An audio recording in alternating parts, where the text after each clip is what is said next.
It's the Randy Karraker Show featuring Brooke Grimsley on Sports Hub STL. And Sports Hub STL is presented by DraftKings. The crown is yours. We're going to talk to Lyra Valkyria later in the show. She is a pro wrestler, Brooke, and I'm looking forward to it. She's going to be at WWE Backlash tomorrow at Enterprise Center. Ooh, She's going to take on Becky Lynch, a fellow Irish person. Yes, apparently this is huge, especially with her facing Becky Lynch. And we were told it's the last time that John Cena will be in St. Louis. Joe Roderick, who is our resident WWE guy here, also Cardinals guy, Blues guy, but definitely WWE. He told us that there's still tickets available. So check it out. You can go to Enterprise Center's website, enterprisecenter.com, and get tickets. And Lyra's going to be here in just a few minutes. Bernie Miklasz also is going to join us, but we've got huge news for you. Oh, we got some big news. So, Brooke, have you ever had a boyfriend and you've been banned from his place of work? I can't say that I can't say that I've ever done anything like that before. Okay, well, I don't know what Jordan Hudson did, and it's Jordan. Now, remember when Tony Dorsett got drafted into the NFL from the University of Pittsburgh? And he said, no, you've had it wrong all along. It's Dorsett. Remember when that happened? Well, it's happened with Jordan Hudson, who's now Jordan, apparently. According to Pablo Torre of Meadowlark Media, Jordan Hudson, the girlfriend of Bill Belichick. Why is there a wink there? This is true love, Randy. We've discussed this. I don't think there's a wink or anything like this. This is wedding bells are on the way. Maybe not anymore, because she's been banned from the North Carolina football facility. I don't know who banned her. I don't know if it was Bubba Cunningham, their athletic director. I don't know if it was BB. Maybe it was Steve Belichick, the defensive coordinator.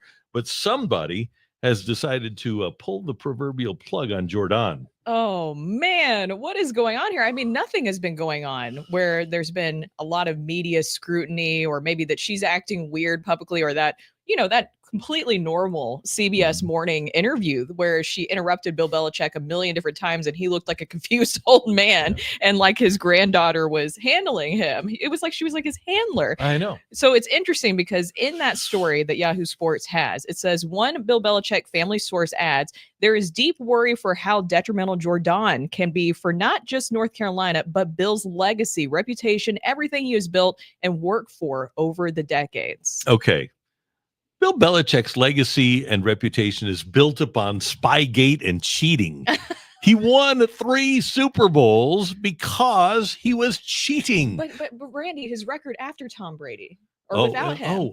Well, you know what? I'll take Rex Ryan's record without Tom Brady. I'll take Jeff Fisher's record without Tom Brady. I'll take Norv Turner's record without Tom Brady over Bill Belichick's record without Tom Brady. You're saying that there's some flaws there that maybe Tom Brady helped Bill Belichick's legacy quite a bit. Tom Brady deserves quite a bonus from BB for carrying him for all those years. So Jordan Hudson, the reports, they got to be true, banned from the North Carolina football facility.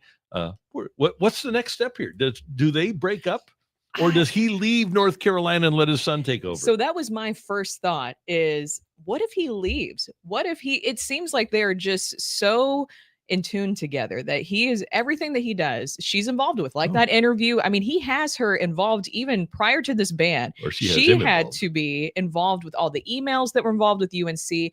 You saw all those reports come out too, that she even shut down the documentary that they were going to do covering UNC this season. And Hard Knocks, Hard Knocks, which, I mean, that would have been really cool to see. It seems like she's gotten really involved and has her claws into every little thing of Bill Belichick's legacy.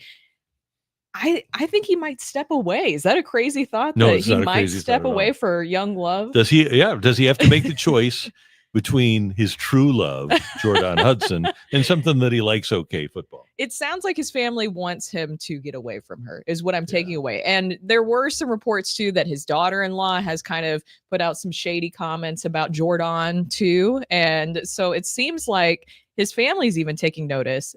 I can't imagine just having to see your parent or a family member in general go through this and just watch them kind of make a fool of themselves publicly. Do you think Bill Belichick is just not aware of how people are seeing him currently now? He said he didn't care in the interview. He said, I don't care what people think of me. Now, here's the thing. Jordan is 24. Stephen Belichick, his son, is 38. That's weird. His son is 14 weird. years older and he has than his a daughter. girlfriend. His daughter is, isn't she a really big lacrosse coach or something like that? I think she's kind of on the outs. Oh, is she? Because she's a daughter. Oh, but yeah, I just think that the way that this looks, I just don't understand with Bill Belichick, from everything that we've learned about him from a football perspective, is a control freak. Yep. And for him to just kind of release the reins in this situation where he lets this young woman that he met kind of take things over just doesn't seem like him. And that's why I said before, it feels like elder abuse is happening. I think it is. Yeah. Amanda Belichick, his daughter, is 41 years old, by the way. Oh, So, okay. And his girlfriend is 24. Oh, totally normal things.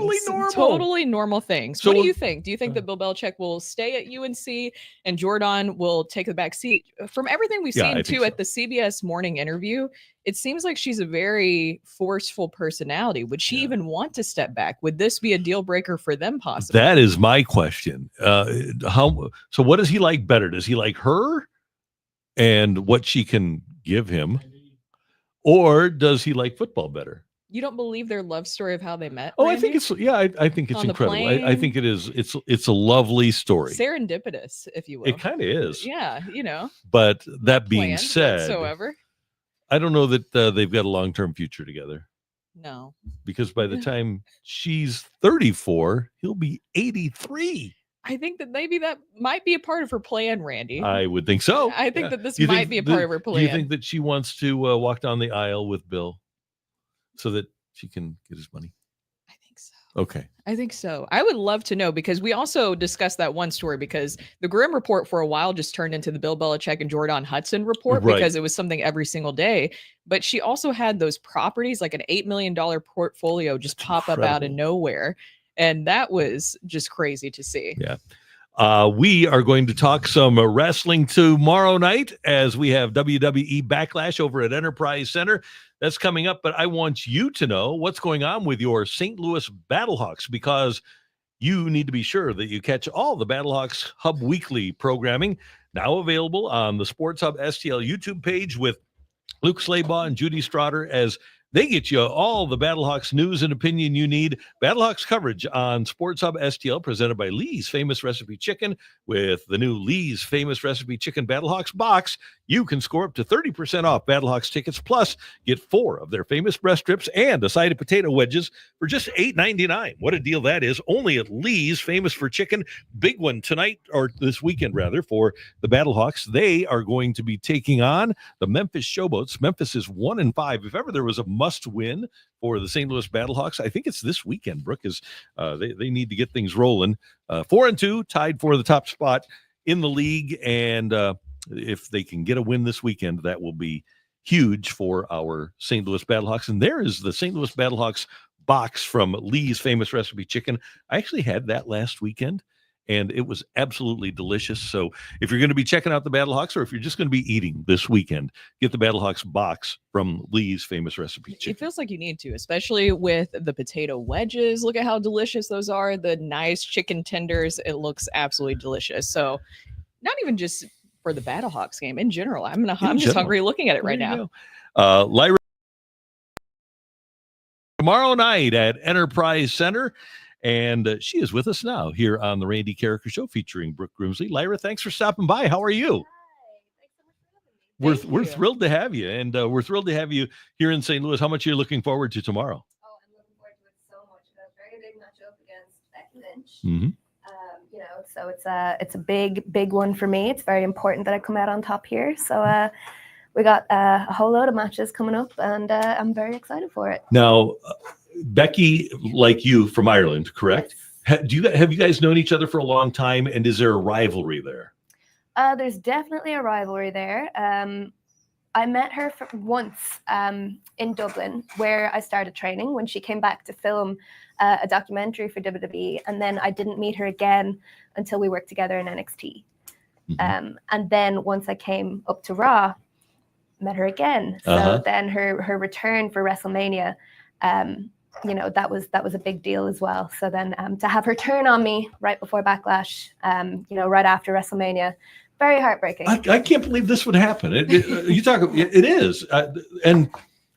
Well, what happened? Tell us what happened.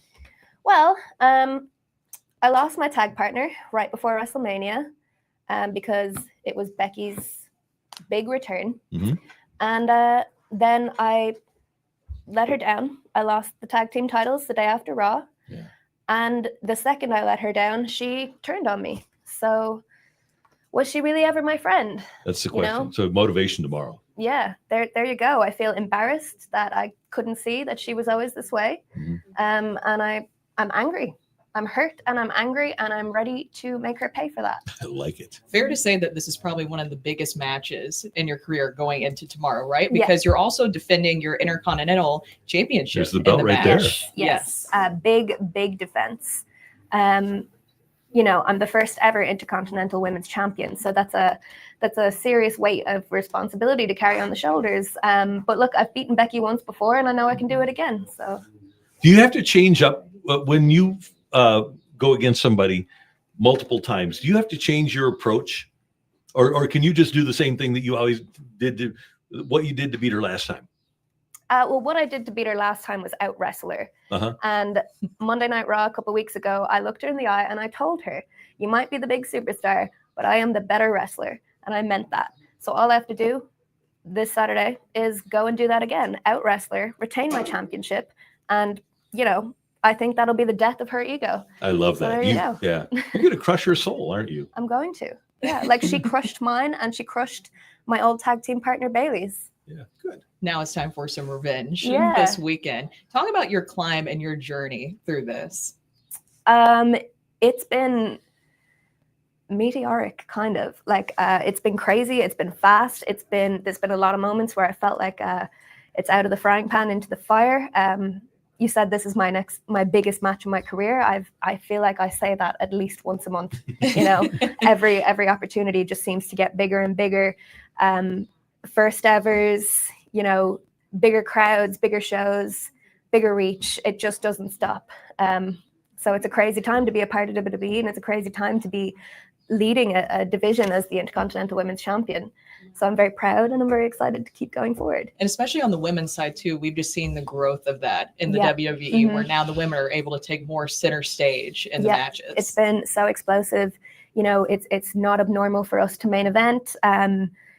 We've main evented WrestleMania. It's very much so the best now gets the platform, regardless of sex, I feel. So we're in a very, very good place right now. Okay, Lyra, I can tell that you've been hurt by Becky and the way she turned on you. And you are, I can tell right now, we've known each other for 5 minutes, but I can tell you're a sweetheart. You're a nice person. Could you ever see yourself turning heel, though, and maybe backstabbing a friend? Well, I said it to Becky that I refuse to believe that to get to the top, you have to do what she did. Mm-hmm. I think, you know, a question that pops up multiple times over your career, especially in what we do, sometimes it's going to be what's best for everyone or what's best for me. And I don't think Becky ever got into this with the idea of making friends. Mm-hmm. You know, she's guarded. She's always been a bit of a loner, a bit of an outcast. And I think she has always been the type of person that's happy to sacrifice a friendship for what's best for her. Mm-hmm. And I think Bailey, who has been the opposite. And I think that's when Becky turned on me, I realized that, no, I don't want to turn on my friends. I don't want to be that type of person. I'm going to beat Becky and I'm going to prove to her that you can be at the top without turning on your friends, without losing yourself in the process. So am I going too far in suggesting that tomorrow night is good versus evil? No, that's what it always comes down to, right? It seems like it, yeah. Always. Yeah, and you're fighting for good. You're fighting for upstanding people that care about others. I am, but I won't lie. There's a little bit of a selfish motivation there. I'm out for revenge. Okay. I'm angry and I'm hurt, and I want to. I'm embarrassed. I give myself the ick now when I think that I didn't see that Becky has always been like this. You know, she was always nice to me, so I just didn't listen to any of the noise. People tried to warn me what she was like, Really? and I just never listened. Yeah, I was warned by everyone in the locker room that she's out for herself and she'd stab other people in the back, and I always just didn't listen. I was the friend that said, no, they're always nice to me, and I hate that person. Now I'm angry. I'm embarrassed.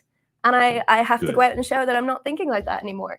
Well, We're on your side. You're here. Yes. So you have a great card tomorrow night, by the way. Randy Orton is from St. Louis. He's a St. Louis guy fighting against John Cena. That'll be a fun match. And John Cena's, last farewell tour against Randy Orton.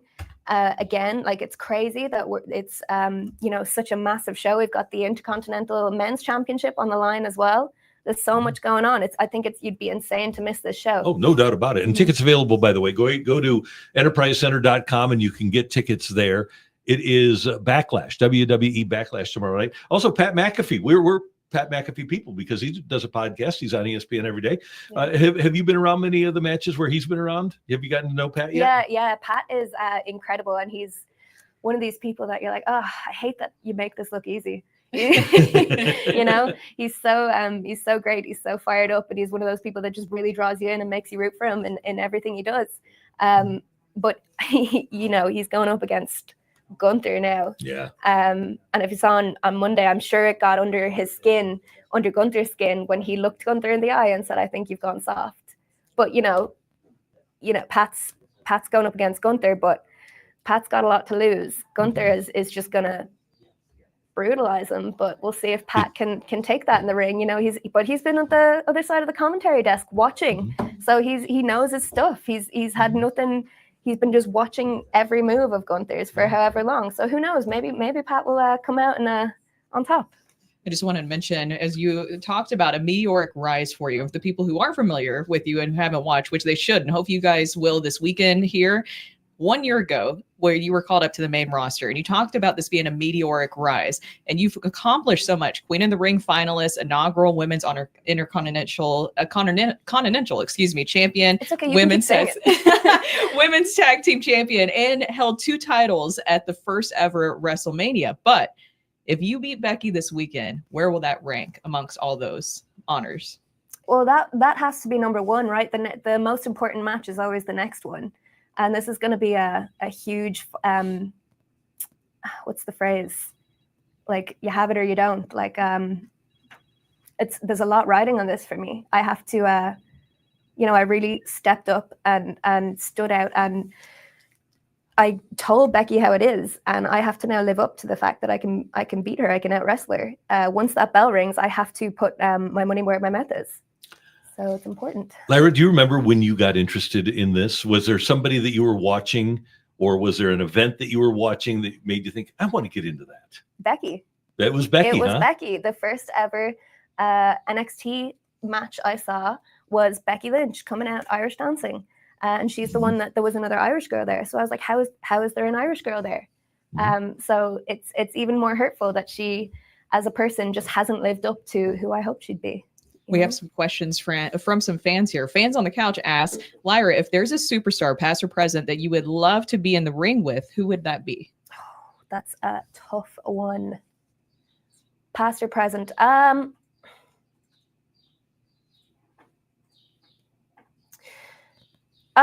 like, I feel like NXT has always made me. So the 4 horsewomen, Charlotte would be a massive match for me to get as well. That would be huge. So I feel like I'm going to say Charlotte, or Bianca Belair is the other, she's incredible. And that's a first ever matchup that hasn't happened yet. I'd be very excited for that one. That'd be awesome. Good. And you talk about Becky, Irish dancing. You honor your Irish heritage when you go into the ring too. What do? I do. My whole look is based in Irish mythology. So that's my way of honoring Ireland and where I came from. Okay. And then I got to ask you, and it might be an unfair question. Do you like corned beef and cabbage? I'm going to say no. Why? Because that's what we have here on St. Patrick's Day. Is in America, we perceive that corned beef and cabbage is like a big thing in Ireland. And people eat it here on St. Patrick's Day. I don't like it. Americans are crazy. You have this idea of what Ireland is, and you guys love it. Like, I know. You guys go out and you dye the water green and you do all this stuff. And we're just like, great, a day off work, Yeah. Lots of drinking too. Yeah. Good. Last thing from me. I actually have 2 more. How much does this hurt? Well, you'll wrestle tomorrow night. When you wake up on Sunday morning, are you in a lot of pain? Ooh, it depends on the match and on the day, but normally I feel pretty invincible when I'm in the ring, and it's not until you drop a pencil or something like that, and then you're like, oh, there it is. And obviously, you're the Intercontinental champion now. What's next? Obviously, you want to win tomorrow, but what's the next championship? What's the next hurdle for Lyra Valkyria? Well, right now it's holding on to this and making this as important as the men's Intercontinental Championship. It should be equal, and I feel like the men's has a very workhorse persona that goes with it, and I want this one to be the same and to embody that.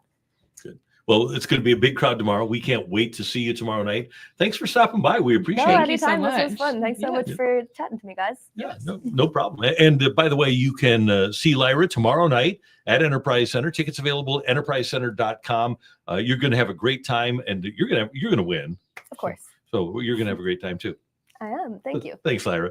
Lyra Valkyria with us on the Randy Karraker Show. And we want you to know that if you want a great place for lunch today, maybe you want a great place for dinner this weekend or anytime to go watch a game, check out my friends at Fenton Bar and Grill. It really is great food, and it's the greatest wings that you'll ever have. So check out Fenton Bar and Grill. Everything there is delicious. They have an amazing staff that you'll enjoy, including the best trash wings that you'll ever have. And Monday will be here before you know it. You can get 10 trash wings for $10 from Fenton Bar and Grill. Mondays from 5 to 9 p.m. When you dine in, enjoy ice cold domestic bottles of beer for $2. It's quite a deal. And if you've never had the trash wings at Fenton Bar and Grill, well, this is the time to see what all the hype is about. And you can stop by and visit the 2024 Maitre d' of the Year, Chuck. He's a great guy. He's there all the time. The service is great. The food is great. You'll have a great time. It's the dive with a vibe. It's the Fenton Bar and Grill, and you need to stop by and check out the great food. You see the wings there. They've got great wraps, great drinks. The $2 domestic beer specials are sensational.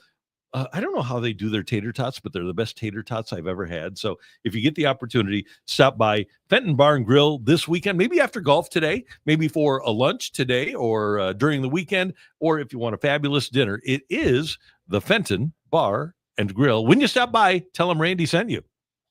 It looks delicious. That's perfect for a Friday and weekend because it is beautiful. It will be beautiful outside all weekend. I know it was rainy for a good part of yesterday, but here at Third Alert weather, it will be nice and sunny. Yeah. Third beautiful weather, outside. Yeah. We keep getting downgraded because I really haven't been paying attention to the weather whatsoever. Well, until it happens, and then it's like I like to surprise myself every day, Randy, where I don't know for sure. Ooh, the Goldens. Are you? See, thank you, Brooke. What? You and I simpatico on what the next topic on the show is going to be, which is how perfect golden sauce is. That's what we're talking about, is how perfect golden sauce is. I mean, you saw it there. It was perfect. I think it's the most underutilized wing sauce in the whole entire gamut. It's delicious. It's so perfect. Now, golden sauce is always the best. I love it, but I'm a Midwesterner, so I love my ranch. Look at the dip in the ranch, though, with the golden sauce. Look at the little slurry you get in there when you combine them, though, Randy. Fine. The ranch is great. So, that's the cool thing about Fenton Bar and Grill's trashed wings is that whether it's ranch or golden sauce or maybe even a little blue cheese, everything is perfect. It's spectacular. Are you guys sauce on the side people or having your wings drenched in sauce? I like my wings drenched in sauce, but I also love to go to sauce on the side. Oh, I see what you did there. I'm saying because some people you just like to have your wings plain, and that way you can kind of control the amount of sauce on it. Yeah, I do it on the side, no doubt about it. I also have really delicious. Have you guys ever had spicy cheese curds?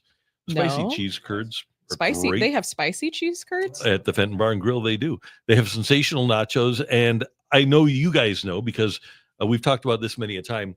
The wraps at Fenton Bar and Grill are really refreshingly great. The chicken Caesar wrap, the buffalo chicken wrap, the Southwest chicken wrap, all fantastic. The entire menu is sensational. Stop by the Fenton Bar and Grill, 2 minutes away from the soccer park in Fenton, and like we said, tell them Randy sent you. Ooh, yummy. So real quick, and we're going to have Bernie Miklasz joining us here briefly to chat about some Cardinals. And, he likes to talk about some Blues too, since we didn't get to talk to him since the Blues have been eliminated. It's still hard to not have playoff hockey. There are so many people. I was at an event last night with Joe Buck, name drop. And well, you can name drop all the other people there because there was like a litany of names. Yeah, there. we had a great time. We'll talk about that in just a second. But Mhm. Joe is still despondent. He said that he was still heartbroken over Sunday night. He hasn't gotten over it. No, yeah, because this team was just so talented Yeah. and so fun to watch, and it was just great to be back in the playoffs. I think that's the thing that fans just miss here the most is having postseason anything. Right. Yeah. Being in the postseason was great. And like you said, Brooke, and that's an important thing. It wasn't a team that just, happened to make the playoffs, but they were fun and they've given us so much hope for the future. A lot of times you make the playoffs. Well, in Blues history, you make the playoffs and you're going to have a different team next year. This is a team that we're going to have the opportunity to watch grow up. And I think that's really exciting. Because we haven't done that much here in St. Louis. The Blues for such a long time have been in win now mode, and they've made trades and really haven't done a great job of developing young players. Sure, they've brought along their Petros and Tarasenko's of the world and Jaden Schwartz's and guys like that, but they haven't had a whole team of youngsters like this is going to be. Same thing with the Cardinals. Cardinals since I was a little kid, they've never had a young rebuilding project like they're in the midst of right now. Never. Like the Blues have currently right now. Exactly. Have you even seen the Blues do something like this in their history? No, they've tried. Like back in the mid 2000s, they had 3 first rounders. It was Perron and Eric Johnson, and they took Petro in those. They had a 2-year stretch where they took a bunch of kids, Oshie, Backus. Their catchphrase in their advertisement was "Come grow with us." But the team wasn't good. They didn't win, and this team has a chance to win. Yeah, we do have a little update from Pablo. He's talking about the Bill Belichick situation. Yes, Rakia. Yeah, well, I was going to say we have the original video from Pablo Torre. The Flash, apparently official. We have the original video from Pablo Torre talking about the update, but we also just got another update to the situation on Twitter. So do you want to do this chronologically? Oh, we need the latest. We need the latest. We're a breaking news podcast. Now, this is from Trey Wallace on Twitter, a statement from the Carolina Athletic Department. Let me switch up the banners here so we can read it a little clearer. Okay. There we are. So Trey Wallace, a statement from Carolina Athletics. While Jordan Hudson is not an employee at the University of Carolina Athletics, she is welcome to the Carolina football facilities. Ooh. Jordan will continue to manage all activities related to Coach Belichick's personal brand outside of his responsibilities for Carolina football and the university. So a little bit of discrepancy because I do want to play the clip from Pablo Torre Finds Out where he broke down the original reporting for the story that we talked about earlier. Here's the clip from Pablo Torre Finds Out. Sources at the University of North Carolina tell me that there has been a decision, it was made last week, by the higher-ups inside the athletic department that had hired Bill Belichick to be the highest-paid public employee, not just coach, in the state of North Carolina at $10 million a year. And that decision was that Jordan Hudson is no longer allowed in the football building. Okay. She is not allowed on the football field. Mm-hmm. Quote, don't think you'll be hearing much from Jordan moving forward. Wow. Dang, not in the flippant. building? That's a little flippant. I feel like that is what is done with a distraction, and a team is within its rights to do that when it comes to external distractions. Now, do we think, maybe we know, I don't know if we know, do we think this is like the athletic director at UNC being like, this is a problem? Or do you think it's Bill going to the athletic director and being like, I would really love it if you said this was a problem? They said you can't come. Yeah, I would love to have you there. Oh my God, you're my cheerleader. Who's got tarier heels than you? You're my cheerleader. You gotta be there, babe. But freaking Donnie's on my back. Bubba Cunningham. Is that his name? Bubba Cunningham? Bubba, you know Bubba, the way you know how Bubba's. Bubba can be. Listen, he's tough. I think Bubba's jealous. I wouldn't say it to him, but I think Bubba's jealous. Yeah. So you heard it right off the bat, though. He had 2 sources that said that she was banned from the football facilities, and then within 16 hours, 12 hours, we get the switch to this, which is she is welcome to the Carolina football facilities. And I trust Pablo Torre's reporting. His entire show has been, we're going to bring investigations into things that aren't very serious, but are legitimate. He went deep and talked to everyone to figure out whether or not LeBron was at Kobe's memorial or not. Uh-huh. Like, I trust Pablo Torre's reporting. So this is 100%, in my opinion, people at UNC backtracking. I think that they were hoping that maybe that information would not go out publicly. It sounds like a lot of people who are not on the same page, which tells me that maybe Bill Belichick and Jordan are cutting some people off from communication, and that's why there's some miscommunication publicly on how they want to handle this. Do you get what I'm saying? Because we had that quote from a family source that Pablo used earlier and that he discussed there, and maybe that family source is somebody who is not right there in the thick of it with Bill and Jordan, but is trying to get things out there publicly of like, look, like we're trying to tell him, and UNC and people behind the scenes are trying to get her away from him publicly in this manner. Maybe they can't interfere in the relationship, of course, because he's a grown man. He can decide who he wants to be with, but they probably are trying to make sure that they get across to Bill, like, you got to have some separation between her and work.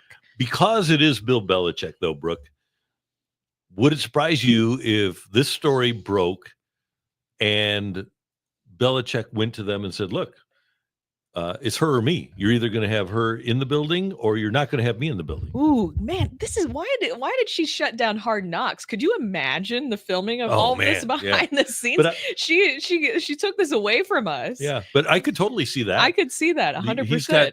Even though he's only been there a few months, he's got a lot of juice, probably more than Bubba Cunningham, the AD, right? Yeah. So I could see that happening. I just can't believe that he has no awareness of how this is affecting how he looks. Of course, like, he's a grown man. He can decide how he wants to be perceived by the public. But don't you care just a tad bit of how this looks, of that you have built this entire career, whether it's controversial or not, it's still a legacy that he has built and has worked for his entire life. And then you let just a random person, whether it's a girlfriend or we've seen bad managers come in and mess up legacies and not handle things PR wise.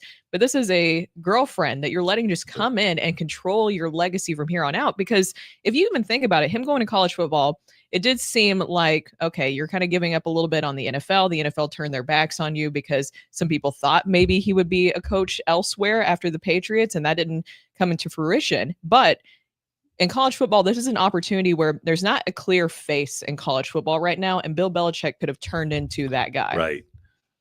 But I do think, though, over the years, he has been one thing where the actions and the words mesh with him.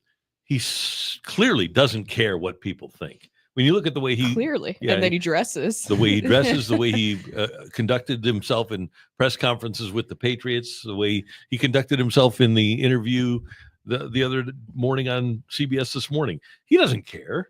So even his legacy, I don't think that matters to him. I think he'd probably like to have Shula's win total in the NFL.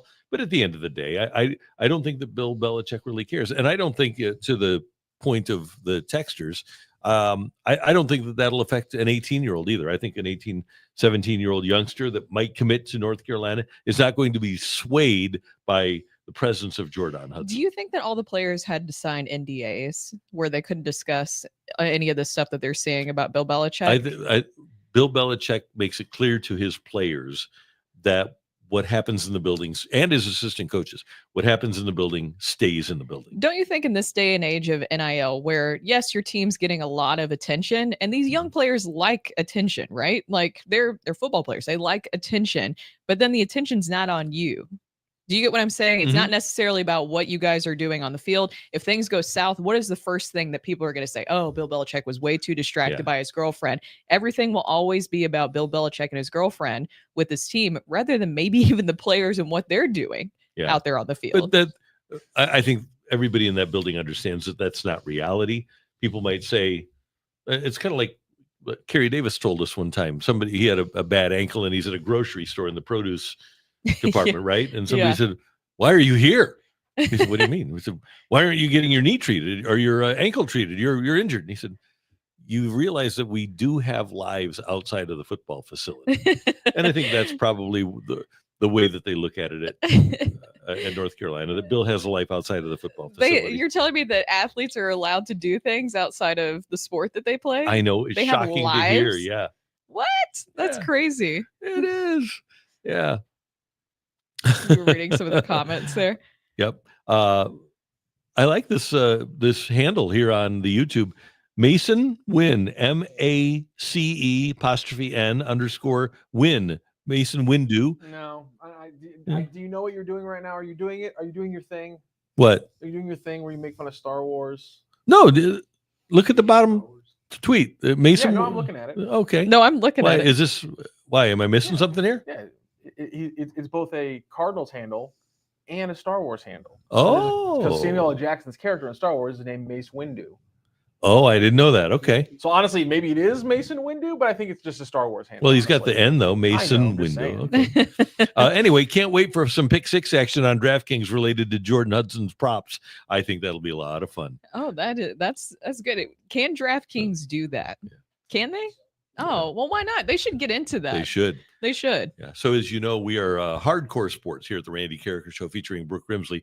And so we bring in to talk about the new Pope and about Jordan Hudson, the legendary Bernie Miklasz, the legendary columnist, talk show host, and now a man of all trades here on Jack of Sports all Hub trades, STL. yes. There he is. How Here are you I doing, am. Bernard?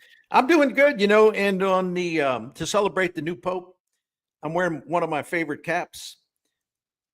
It is the cap, well, not the very cap. It's a replica of the cap that Babe Ruth wore when he was put into the St. Mary's Industrial School for Boys in Baltimore because he was a truant running wild in the streets, and they put him at St. Mary's Industrial School, and a big huge priest. It's like a 6'8" guy taught him how to play baseball, and the rest is history. So here's a nod, right? Oh, that's fantastic. I love that. St. Mary's. Okay. We can always make that connection. Yeah. So anyway, how you guys doing? Good. Doing great. I was thinking though, because Pope Leo, I'll be respectful here, is a White Sox fan. And Bernie, I kind of think that the only avenue they have is divine intervention, right? With the White Sox. There's no question about it. And he needs to go there and scatter some ashes. Actually, they ought to burn all the bats, and he can just take the ashes from there and bless them and scatter them. So, although I don't know that anybody can save Jerry Reinsdorf. That's a good point. Yeah. But you know what? It is cool to have an American guy that likes baseball. It makes him more relatable to me as an American. You know what? I was doing a lot of reading about this too. I apologize for not having this specific, but and one of you two fine people might have it. But when the now Pope was growing up in the Chicago suburbs, it was either his mother or father was a Cardinals fan. Mm-hmm. Father, yeah. Yeah. So I'm not sure where he went wrong, but it worked out for him okay. Yeah, I think mom was a Cubs fan, mom was a Cubs fan, dad was a Cardinals fan, and somehow he ended up as a White Sox fan. I don't know how that happens, but he probably was trying to be different. And Randy, I was thinking of you because I read the story about how the future Pope Leo XIV actually spent 2 years in St. Louis in 1977-78. And the first thing that I thought was, oh my gosh, I know he likes sports, but I hope he didn't go down there to watch those Bud Wilkinson teams, St. Louis football Cardinals. That's a great point. Yeah. Oh my. But I thought of you because your love of that franchise when it was here. So did you ever hear the story, by the way? Bernie, I'm pretty sure you know this. After Don Coryell left, and it took them forever to part ways with Don Coryell. He wanted to leave. He was under contract. Mr. Bidwell didn't want him to leave. So they let him go.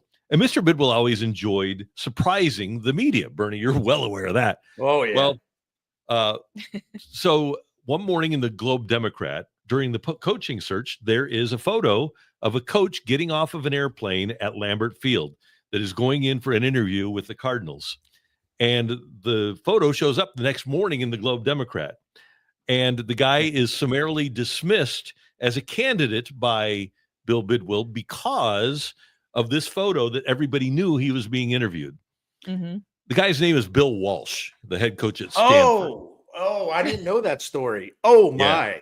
Yeah. Oh my. So Bill Bidwell. I liked him a lot though, personally. I did. Me too. Go ahead. Me too. Yeah. Yeah. So he because the Globe Democrat found out about Bill Walsh, he wasn't going to be the coach. And then everybody was absolutely stunned when he hired Bud Wilkinson, who had been out of football about as long as Dick Vermeil had been out when the Rams hired him. Had a 47-game winning streak at Oklahoma, but everybody was absolutely shocked. And then people that played for Bud Wilkinson say he's the worst coach they ever played for. You know, real quick, since we started story time, I love story time. When I was the beat writer covering the football Cardinals for the Post-Dispatch, you know, they fired our late beloved Jim Hannafin, and they were extremely secretive about who they're going to hire next. But I had a great source in Dallas, and I thought all signs pointed to Gene Stallings. However, I get a call like literally at maybe 10:30 at night, 11 o'clock at night, and it was from one of Bill's assistants. He says, "Listen, you're going to fly with us because we're going to pick up the new coach of the football Cardinals." And I said, "What are you talking about?" He says, we're going on a private plane. You go to Spirit of St. Louis Airport or whatever. We're going to leave at 4 in the morning. Well, where are we headed? We can't tell you where we're heading. We can't tell you.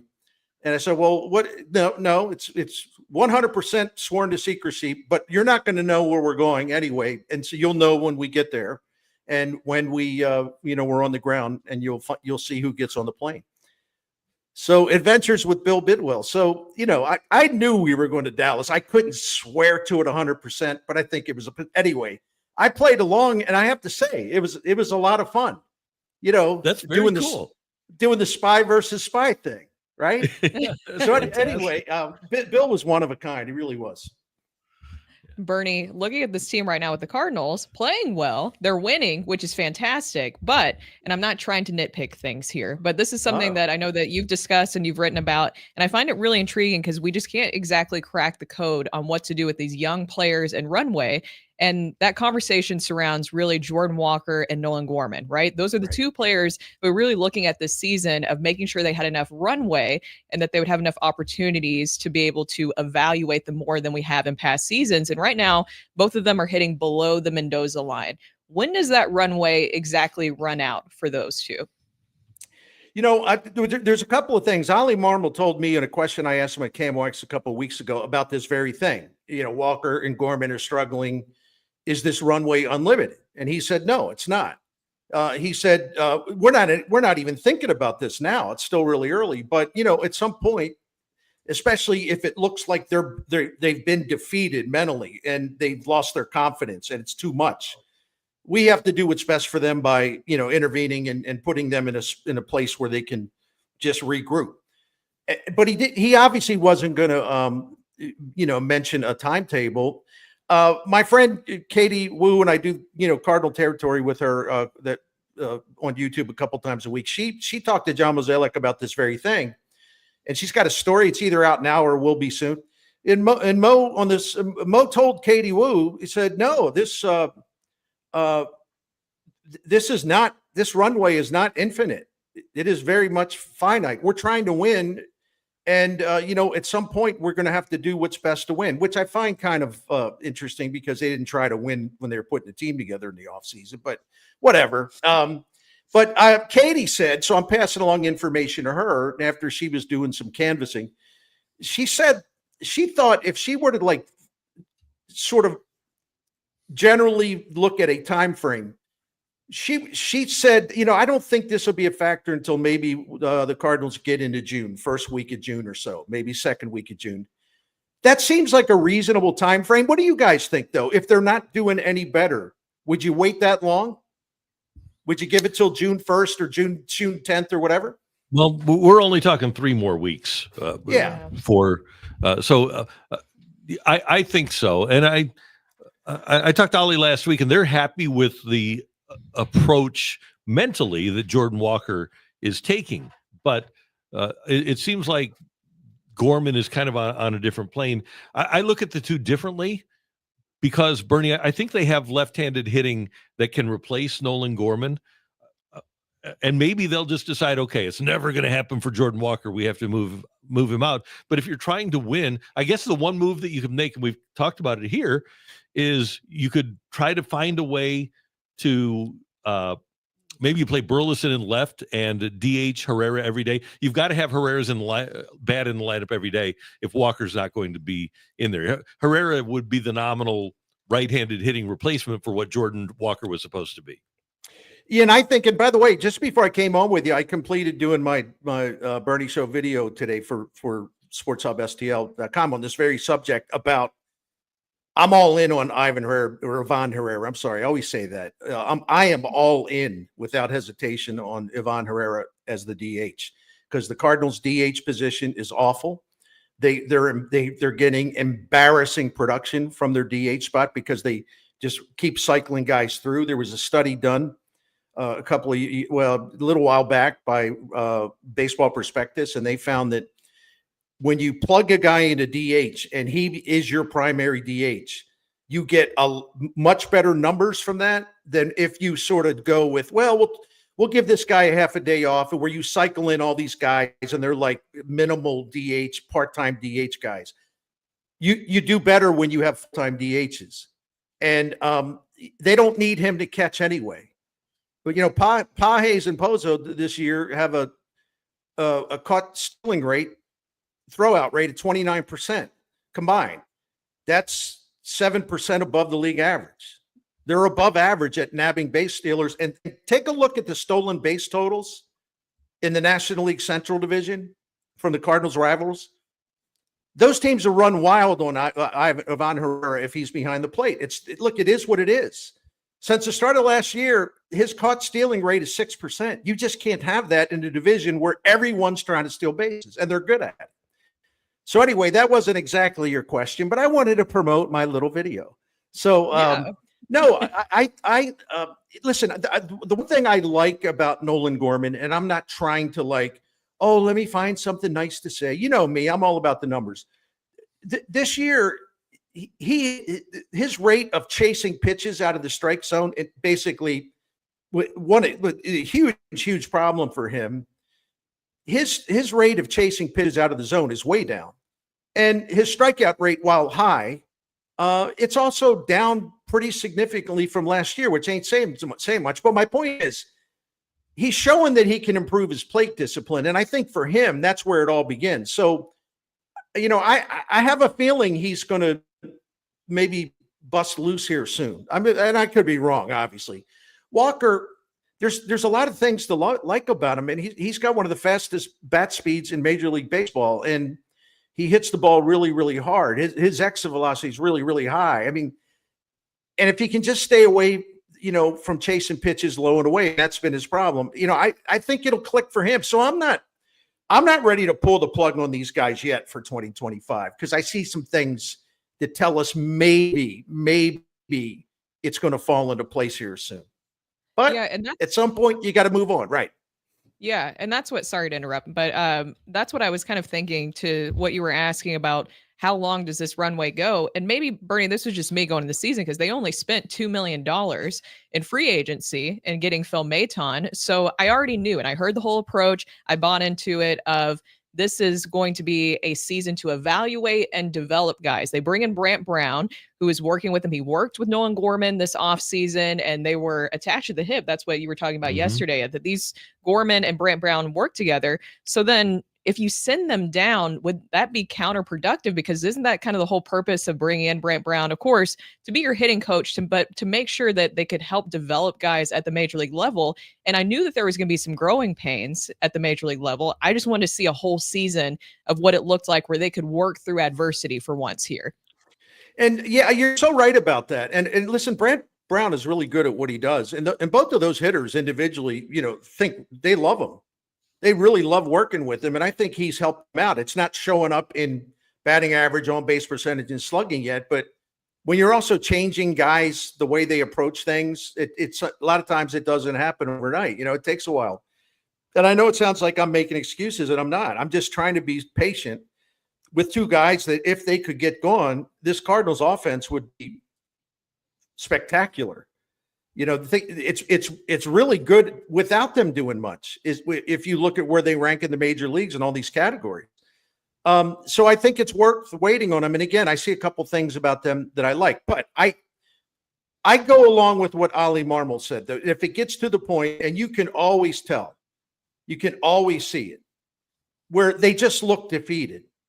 They just look like I'm lost. I don't know what to do. It's just killing me. You got to stop the fight at that point. But I don't think either one of them look defeated. I really don't.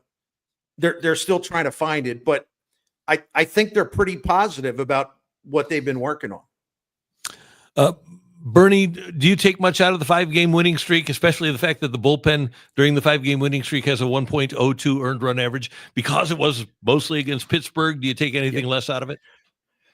No, I don't, because listen, the Cardinals bullpen up until the time they sent Ryan Fernandez down was one of the worst in the major leagues. And I'm not blaming everything on him, but he was really, really bad. And Ali kept going to him thinking, well, we were working with him on a slider. It looks good in his bullpen sessions. And then he'd go in the game and just get knocked around again. But there was a clear line of delineation.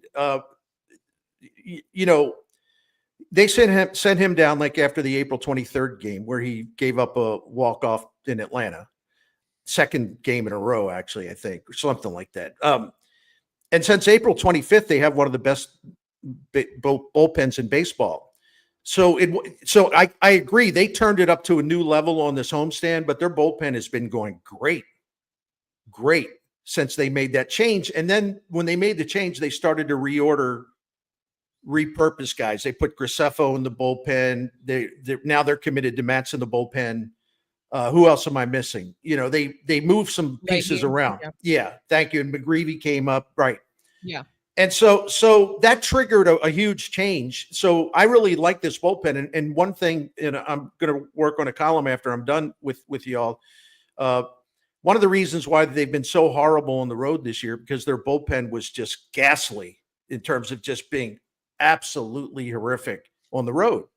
So this will be the first time this season the Cardinals will be taking a good bullpen out on the road. And we'll see what that means in terms of close games, because the Cardinals were this year 0-5 in 1-run games on the road, and 1 save and 5 blown saves on the road. And their relievers have like 4 or 5 losses on the road.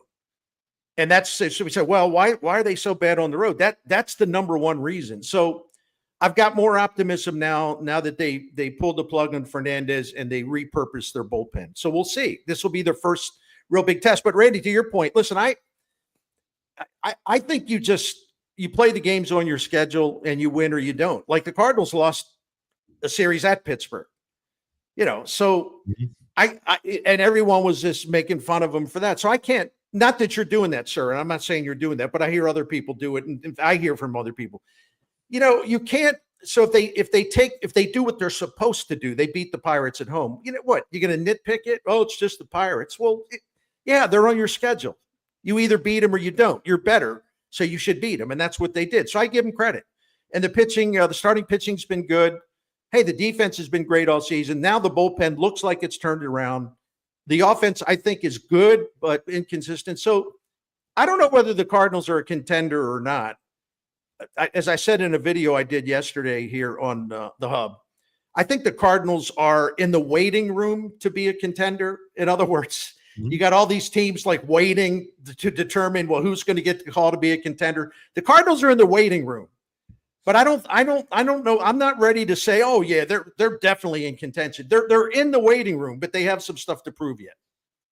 That what could send them a little bit over that waiting room is having Michael McGreevy be a part of that star rotation. Every time he comes up, Bernie, every time I see Mike McGreevy and he comes up and he makes the most of the opportunity, he looks great. He looks ready to me, and they send him down. And I understand that we're kind of playing a numbers game here with the contracts and opportunities and all that stuff, but I'm ready to see Michael McGreevy here.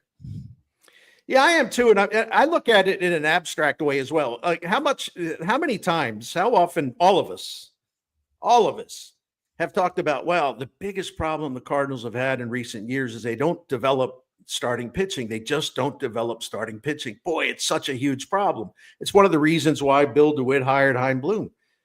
And so they finally have a young starting pitcher that looks fantastic, and they won't put him on the big club.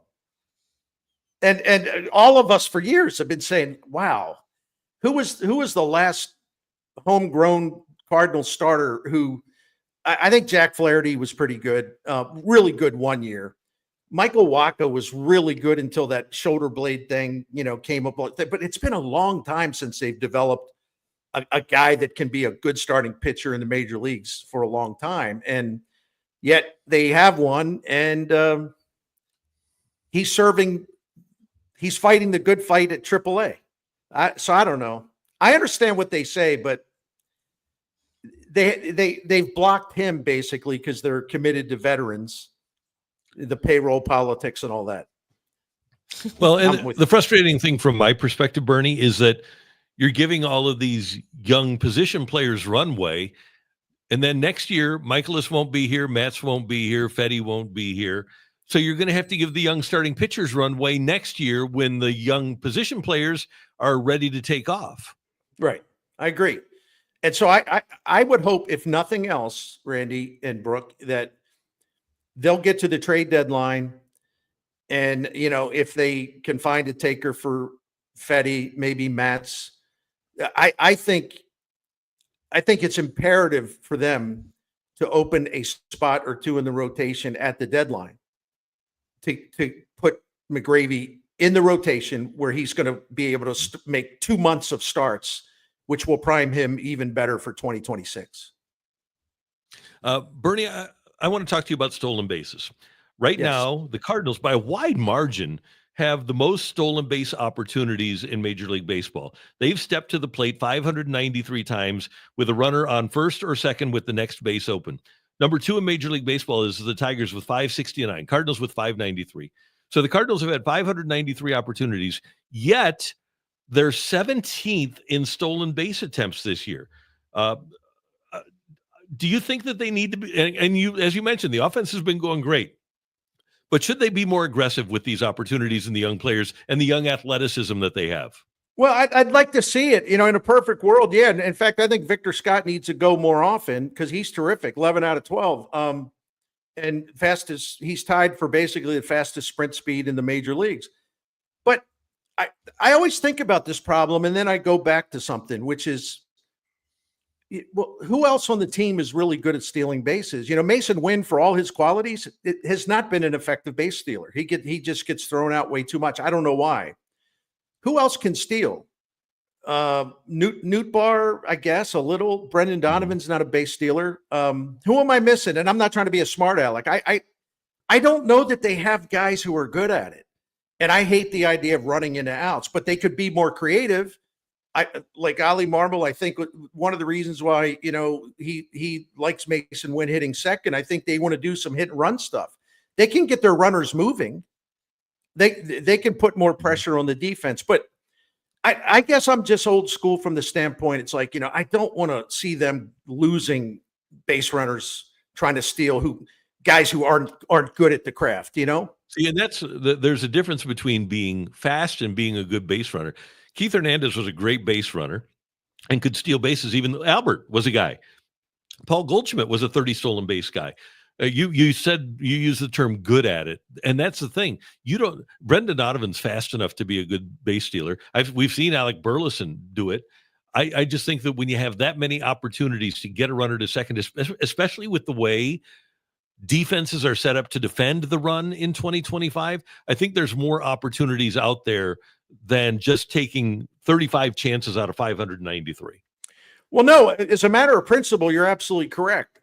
You know what I'm going to do? See, now, Randy, dang it, now you're going to have me doing more research. So I want to take a look at what the stolen base success rate is with, like everybody except for Victor Scott, right? That would tell us a little bit, and even go back to last year too to see that. So I may look at that a little bit. I mean this on principle. You're absolutely right, but me, man, I'm pragmatic to a fault. And, let me throw one other thing out here. This is a team that doesn't hit home runs either. So you got to find a way to score runs creatively if you're not going to hit home runs. Yeah, but if you get 27 outs a game, and if you're wasting them, sending guys who aren't good at stealing bases, right? The key is you have to set it up so that you aren't wasting them. I think that's the most important Right. thing that the Cardinals need to do. And if you're going to have a development year, part of development, like you say, get guys to be good at stealing bases. There's no reason for Mason Wynn to not be a good base stealer. Yeah, I don't understand that either. And I know that he cares, and we know that he's smart, and we know that he's fast. I'm hoping John Jay over a period of time will make a real difference there, because coaching does matter with this. I mean, Randy, I don't have to tell you, how many young Cardinals that had some speed, how many of them worked with Lou Brock, all those springs in St. Petersburg and Jupiter. He schooled generations of Cardinals on how to on stolen base techniques, but also base running techniques. Until John Jay was hired by Ollie Marmol, I don't know that the Cardinals have had anybody in place that's got that aptitude, because John Jay is really, really smart. And with all due respect to Willie McGee, I think Willie McGee was for the Cardinals, an excellent outfield instructor, and yeah, he could definitely help guys with their base running. But I think John Jay is in a different category. Some guys are just great coaches. I think he's one of them. I really do. From what I understand about Willie's time as a Cardinal coach, he was allowed to position the outfielders and work specifically with one outfielder. But the request was made last year for him to work with Victor Scott, and it was rejected. I don't think that the Cardinals really wanted Willie, for whatever reason, to be involved with the intricacies of the way they were teaching the sport. Yeah, that's just that's the kind of stuff that makes you certainly I was going to say scratch your head. Yeah, I probably use a different metaphor and say just like bang my head against the door here in my office. It doesn't make any sense. No, it's a shame. And we had right before opening day, we had Vince Coleman on. Vince Coleman would love to come and help out the Cardinals in spring training. He's in the Cardinal Hall of Fame. Why isn't he, as a red jacket, down there when you have these athletes? Here's the second best base stealer in the history of the franchise, one of the top 5 in the history of the sport. Why not utilize that expertise? And he's really smart about it too. You know what I think it is? I think this is a condition that is true of most major league teams, including the Cardinals. And I like Ollie personally, but I separate the personal from the professional. You have so many young managers who are just assimilators. They're not, there's not going to be many guys like Tony La Russa and Whitey Herzog again. I mean, Bruce Bochy's maybe the last of the guys. Terry Francona is one of the last of the guys. They're all gone now. And there's so many of these guys, these young managers, they're paranoid. They're insecure. Oh, they don't want a name player in here. No, I don't want. Oh, I don't want. They want their guys coaching them. Guys that they don't feel threatened by. I think there's a lot to that. I do. Yeah. Back when Bruce Sutter was here, every year Sutter was here, as great as he would have a little bit of a lull. And the guy who taught him the split finger fastball in the Cubs organization was Fred Martin. And Martin had been retired by the time Whitey got Sutter from the Cubs. And every year when Sutter would go through that little lull, there would be Fred Martin showing up to work with Sutter on the split finger. There was no ego whatsoever on the part of Whitey Herzog. If the guy could help one of his players, it didn't matter where he came from or what he was doing, Whitey would bring him in and let him help. Yeah. Isn't the idea to have as many smart people assisting the manager that you can get? I mean, does it matter whether they're a name, a no name, whether they have sort of celebrity status because they were a great former Cardinal? Why should that matter? Those guys want the Cardinals to be great. They're not offering to help these players to feed their own ego. They really love the Cardinals. They want to help the Cardinals. They're Cardinals Hall of Famers. It's baseball today, man. Certain things. It gets frustrating at times, no doubt about it. Hey, what are you gonna? There's so much to watch this weekend. The NBA playoffs. I know you love to attach yourself to those. Hockey playoffs. So you've got the Cardinals this weekend. You've got the Battlehawks. What are you turned on by this weekend? Well, I haven't mapped out my schedule yet because I love my Saturdays and Sundays. Heck, I might have to go to Mass now Sunday. Yeah, anyway, right. I've heard that from several people. My wife was teasing me a little bit because when I saw the announcement yesterday, I actually started to cry a little bit. And she said, "Oh, are you now inspired to return to your Catholic faith and be very active?" I said, "Well, yeah, maybe." Cool. You know, Good for you. especially when I found out he actually wasn't a Cubs fan, so Yeah, right. That makes it all the better. Yeah. No, anyway, listen, the most fascinating thing that's got a St. Louis hook to me, the most fascinating, other than the Cardinals, because I'm going to watch them. I cannot believe how bad the Boston Celtics and our guy, Jason Tatum, Man. how bad he was, how bad Jaylen Brown was, how bad they all were in getting beat by the Knicks the first 2 games in Boston. And they had their offense as a team was terrible, and it's like, can they recover from this? Because they looked like an entirely different team. So I am absolutely fascinated, because I don't think that Tatum and Brown, who are a terrific duo, I do not think they've been anywhere close to this type of situation so far in their NBA careers. They've lost postseason rounds, of course, but not in this manner. This would be a shocker.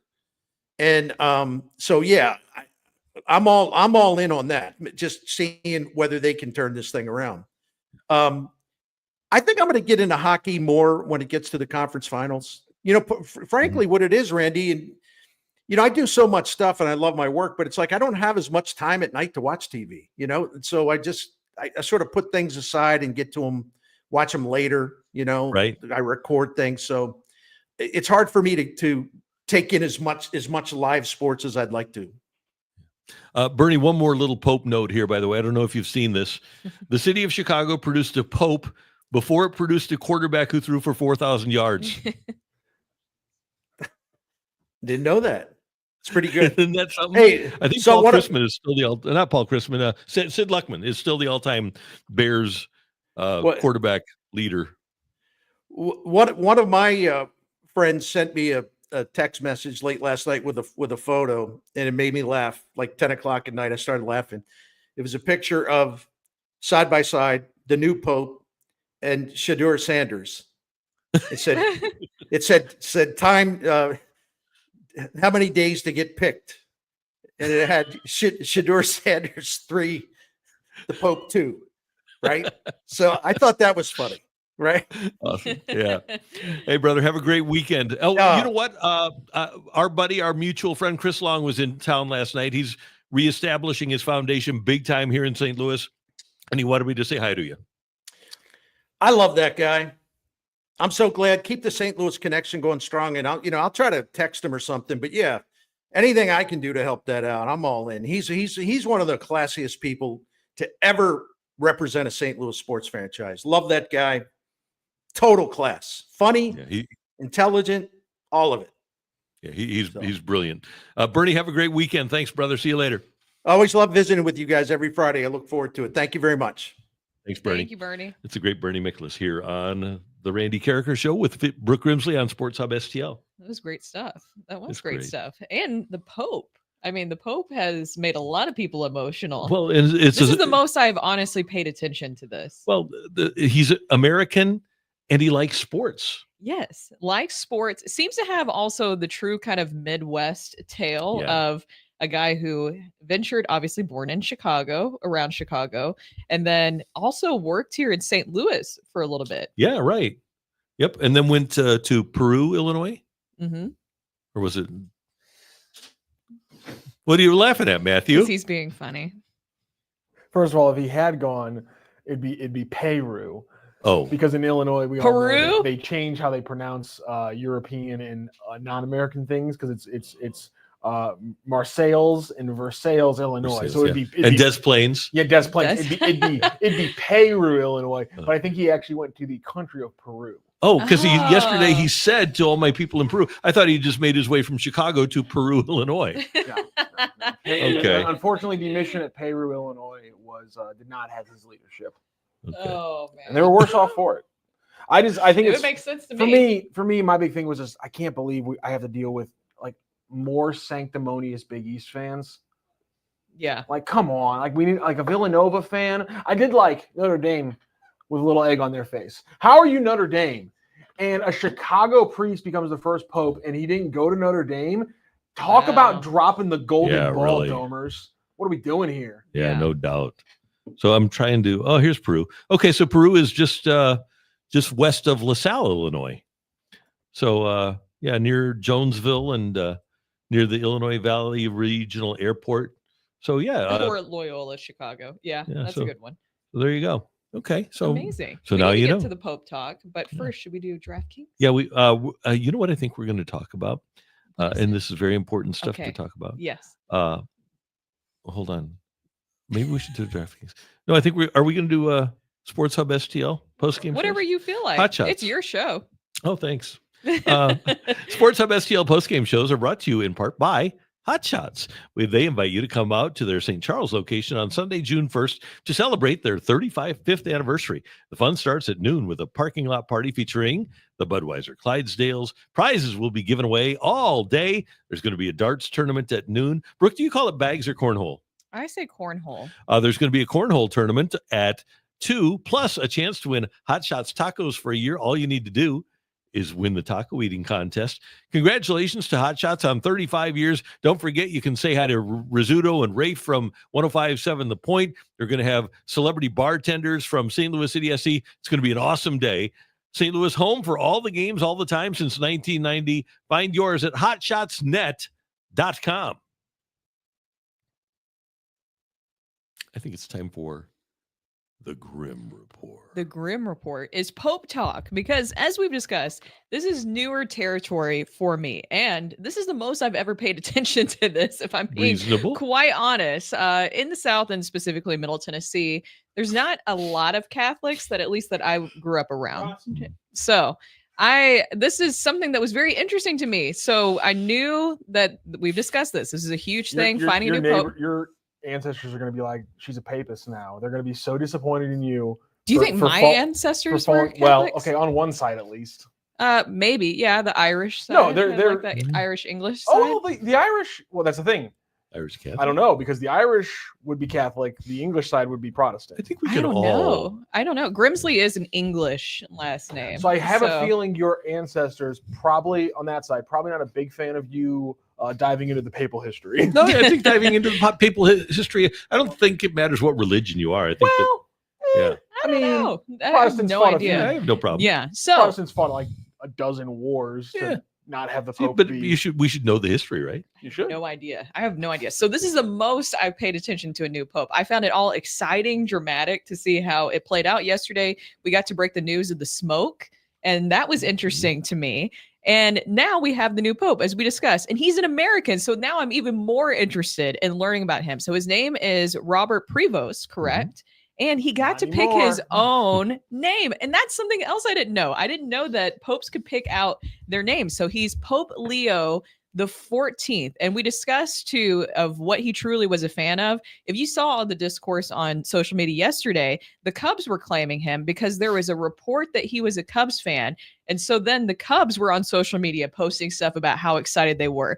Then this video came up, if you're able to pull that up, Rockio, of his brother clearing that narrative, saying that he was not a Cubs fan and he doesn't know exactly where that came from. Thinking about the Cubs and White Sox. Yeah, he was never ever a Cubs fan, so I don't know where that came from. He was always a Sox fan. Our mother was a Cubs fan. I don't know, maybe that clued in there, and our dad was a Cardinals fan, so I don't know where that all came from. It's a little quiet.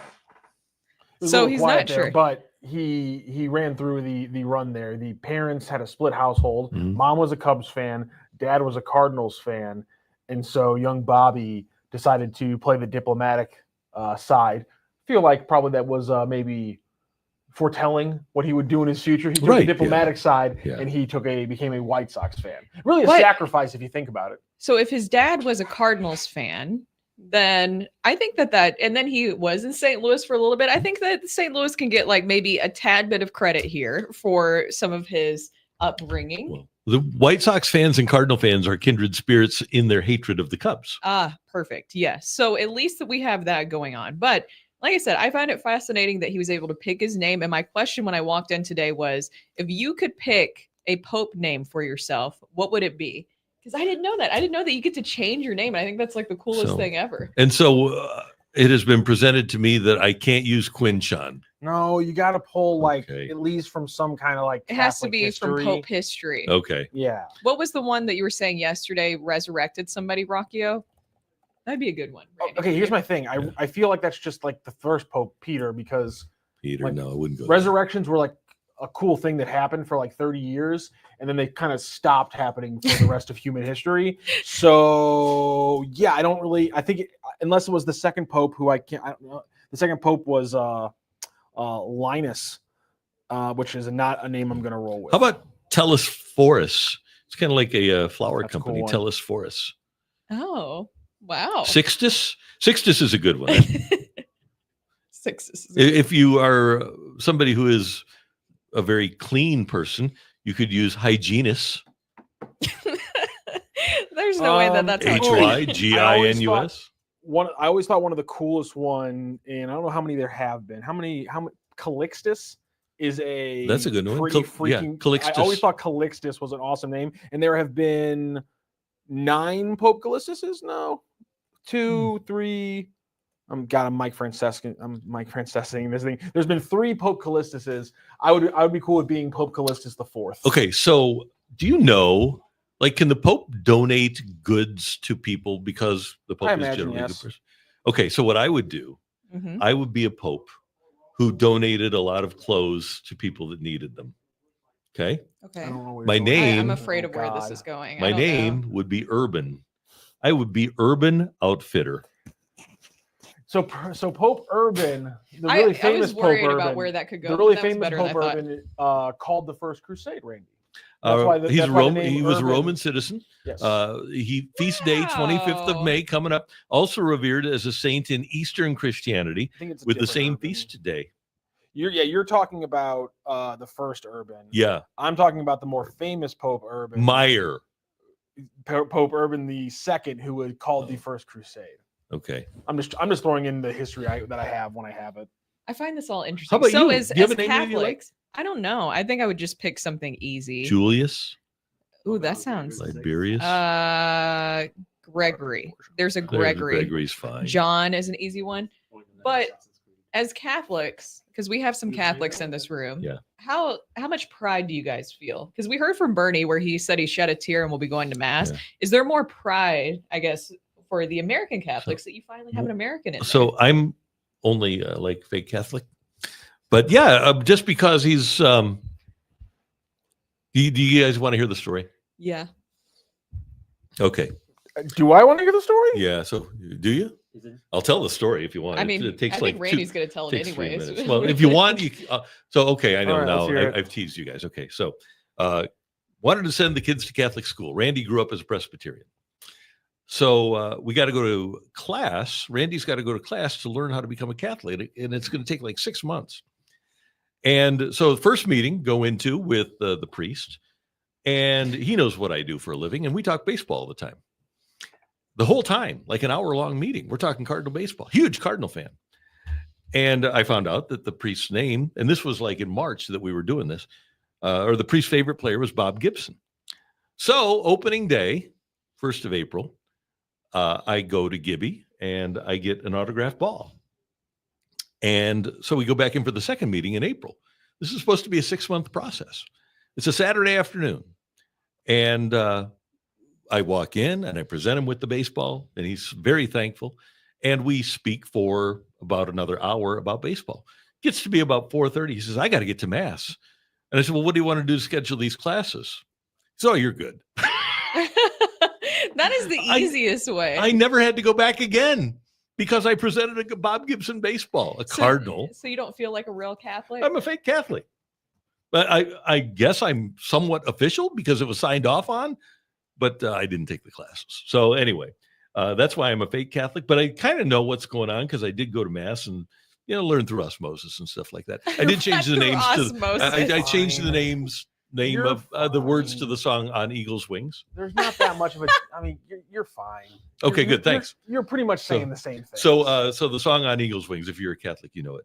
So this was back in the mid 2000s. the And fact, I would the go, fact that I still Yep. have the freaking melody in my head as Oh, soon yeah. as you said it. Yep, I is would go insane. McNabb and Dawkins and whoever. I don't even remember. So I would just put all the Eagles, so actually- Philadelphia Eagles names in there. How'd you get Jeremiah Trotter in there? That seems like a Oh. confusing one. Well, you could just use two syllables like Oh, okay, Trotter. fair enough. So, yep. And Andy Reid and his running back Deuce Staley as well. Their left tackle Trey Thomas. I love Trey Thomas. God, he was good. He made all that room for Staley. The fact that you go with And Deuce we Staley. will learn to fly on eagle's The wings. fact that you go with Deuce Staley and not Brian Westbrook really, Yeah, maybe really Westbrook was in there. codifies I'm it just- in the I'm- year we're talking about. Yeah, I'm just. It's like the difference between like yeah, 2002 memory- and 04. My memory is not particularly strong. So anyway, that's why I am a fake Catholic. But that being said, the fact that the dude's an American makes me very happy. America. Yeah, Eagle screeches. he likes baseball. yes. Apparently, he's a Bears fan. So yeah, so that's good. He's got like a sweater that says "Da Pope." He's a college basketball fan. I love that. Yeah. Oh, he's probably friends with Sister Jean. You know what? I didn't even think about that. That's a really good Oh. point. Yeah, we need to get a quote from Sister Jean on we this. do. Yeah, let's Well, work how on. Let's see old if we is can get she her on now? the show. Is she 100 104? 4 or 5. Yeah, Wow. still with us. Still kicking. Yeah. So anyway, that Brooke. anybody has anybody weighed in here on Pope stuff? Yes, unfortunately. Okay, go ahead. Unfortunately. Oh, come I was on. going to say, Brooke, if you want to, because we had Ellipsis bring up the cadaver synod yesterday. We talked about they put a dead pope on trial. Papal history is just fascinating. Mhm. The fact that he picked Leo made me go back in history because I was like, I know that there's been a couple wild Leo papacies, and multiple Leos were the Medicis. Just if you like, you can dive into any period of papal history, and I guarantee you're going to find some wild ass stuff.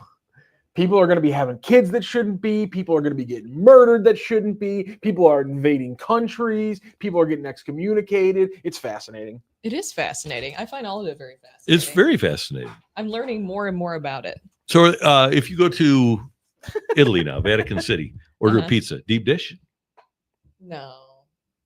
No? I'm not Chicago? not a big deep dish fan in general. Well, he That's might be, nothing, and though. It's not. You think he is? Sure, he's from Chicago. Is that true though, that Giordano's. every But maybe- Chicagoan loves deep dish? Yeah, there's Truly, or is it just Chicagoans fake?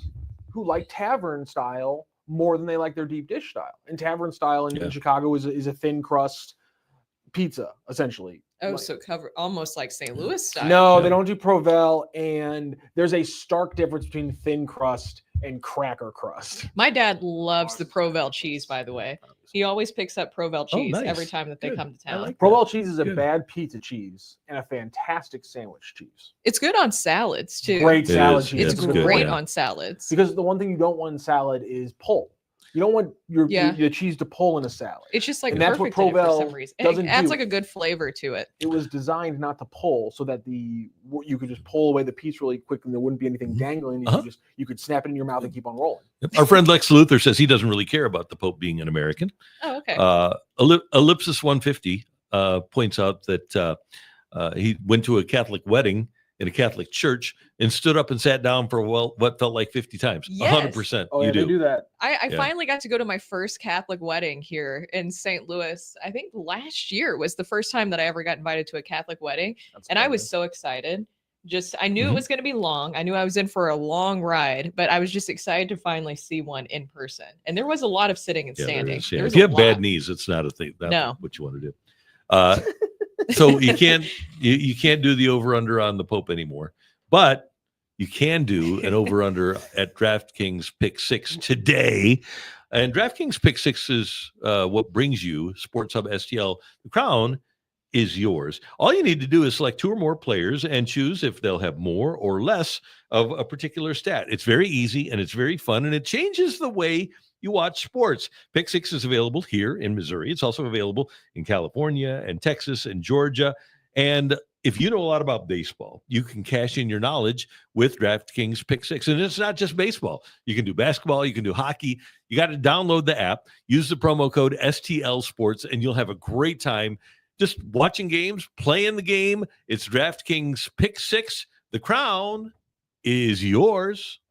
Gambling problem? Call 1-800-GAMBLER. Help is available for problem gambling. Call 888-789-7777 or visit ccpg.org in Connecticut. Must be 18 and over. Age and eligibility restrictions vary by jurisdiction. Pick Six not available everywhere, including New York and Ontario. Void where prohibited. One per new customer. Bonus awarded as non-withdrawable Pick Six credits that expire in 14 days. Limited time offer. See terms at picksix.draftkings.com/promos. Brooke, in the second match of the season on the pitch in San Diego, City SC played to a 0-0 draw with exciting. San Diego SFC. And so now San Diego has to come into our Viper pit and take on City SC this weekend. The Union Omaha 2-0 win was the first time this season that City has scored multiple goals at home. Well, now we're on a roll. Yeah, You're saying that momentum isn't a thing, Rockio? Because that's what I'm hearing. I think Don't get me started on that. Okay. God, So we the are. amount that the comments will burn me at the stake if I go into my whole thing about how momentum isn't real. We've got St. Louis City SC this weekend. We also Sunday have the Battlehawks at Memphis. The Showboats are 1-5. Big one for the Battlehawks. They're 4-2, tied for the league lead, tied for the XFL division lead. So go Battlehawks. And of course, we've got the Cardinals opening the 9-game road trip with 3 at Washington. And oh, by the way, tonight's an Apple game, Apple TV. So unless you have Apple, you can't watch it. So I might go play golf during the game tonight. The weather is fantastic. It's this great. weekend. Yeah. Randy, Yes. little shout out to your other morning gig, who just Yes. announced today that every Tuesday at 7:30 p.m. they will have a re-air of the City games on Matrix Midwest. So if you don't Every have single Apple game. TV Plus and you haven't been able to watch the games, you'll now be able to watch them on Tuesday nights on Matrix Midwest, which is actually kind of a perfect thing because they have a bunch of midweek games coming up. So Tuesday night you can watch the San Diego game, and then Wednesday night they play again, and then it kind of goes around the next week as well. Yeah. So Matrix Midwest has been around since August. I'm on there every morning at 7:00. They've had Blues games, Cardinals games, more coming up, including a week from tonight. City SC.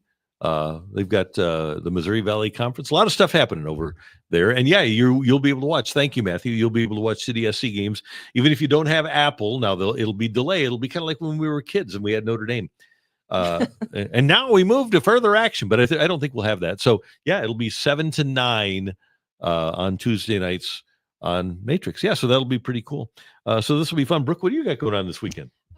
Just being pregnant and getting things ready for baby. That's the big thing this weekend. We're on the 9th. Mother's Day is this week. 16th. By the way, yeah. Mother's Day is this weekend. Oh, so happy get Mother's things for Day. your Yeah. mother out Yeah. there. So we're 2 weeks and 1 day away. Yes.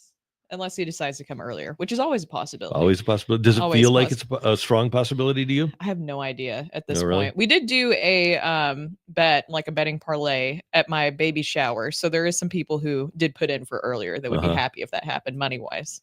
Good. What do you did you get in?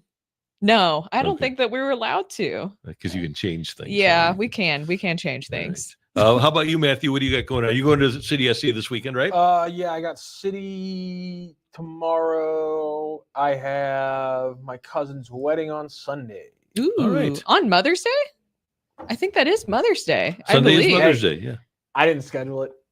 Nope. Good. Well, you Wow, gotta go. didn't think about the mother. I did not schedule it. That's Yeah. all I'm saying about that. Jay Reinegade, by the way, I think we should call the chat the pig pen on account of how much we talk about food.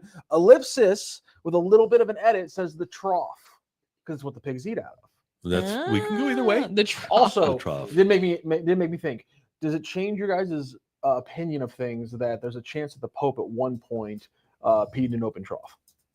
No, doesn't change my opinion. Yeah. If you were at Wrigley, you had to do it. You had no choice. If you're at Yeah. Wrigley, you had to do it. Yeah. I'm just saying. We're talking about a 2,000-year-old institution. weird, being yeah. run by a guy who at one point had to pee in a trough. Which again, not the first for the papacy, but I feel like it's been probably like 1,000 years or so since they had this one. Check this box. It's true. Maybe a few hundred years if I'm Yeah. being a little positive about Yeah. indoor plumbing there So- for the 1500s. Yeah. Good luck to Leo. Good luck luck. to What was his Leo. name? Bob? Yes. It was Bob, but now Yeah, it's but now- Leo. I wonder if Yeah. his friends will still call him Bob. Are they allowed to? I don't know. I guess non-Catholic friends. Probably not. I don't know. I don't know if I'm Leo. he's Leo Could now. he curse? Could he go, I'm Leo, damn it? I don't think he can. Do they curse? I don't know. I don't think I've heard a pope curse Well, before. I don't Then think you're. that's the I next think thing. You're supposed to. I don't think you're supposed to. I think you're supposed to kind of keep it pretty chill. Technically, I think you're supposed not. You're not supposed to do the GDs. Right. But Yeah. I guess technically, So he seems like a chill dude. you shouldn't be dropping but F-bombs. can he go into confession then? He doesn't have to. Everybody confesses to him. Does he He- get to confess to He anybody? though? confesses to Oh, the he big can. boy. He can confess to people. I'm sure. I'm sure somebody will hear his. He's got confession. nothing I to wonder, confess that's about. actually a really good question. To your guys' point, though, I Things to guess ponder I this guess this weekend. means we're never going to have an Australian pope. Oh, we Because will. if he can't curse, you Oh, can't great have an point. Australian pope. Yeah, or one from Boston. Or Philly. Yeah, right. Well, we got UK one. Oh, They there would we go. explode. You guys have a great weekend. Enjoy all the sports. We'll be back at it on Monday morning at 10:02. For all of us, thank you very much for tuning in to Sports Hub STL. Don't forget, every Cardinal post game and all of the St. Louis events, including St. Louis City SC Battlehawks, post game for all of them. So join us here at Sports Hub STL.